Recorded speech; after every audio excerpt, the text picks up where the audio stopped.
Retour en France avec un événement assez exceptionnel. Le sous-préfet de Saintes en Charente-Maritime a été limogé pour avoir publié une tribune anti-israélienne sur un site internet.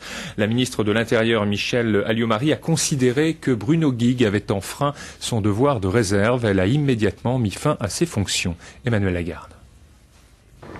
La carrière préfectorale de Bruno Guigue n'aura duré que 6 mois.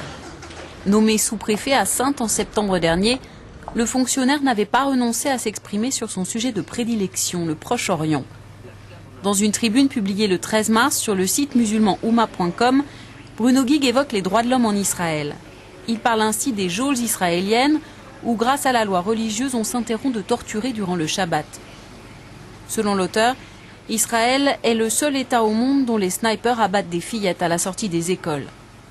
Le ministère de l'Intérieur prend connaissance de l'article 6 jours plus tard et démet aussitôt le sous-préfet de ses fonctions.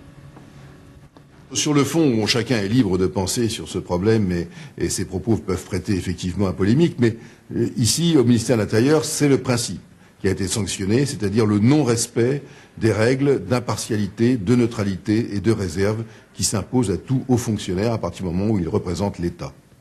Localement, le jeune énarque n'avait jamais affiché ses opinions sur le conflit au Proche-Orient.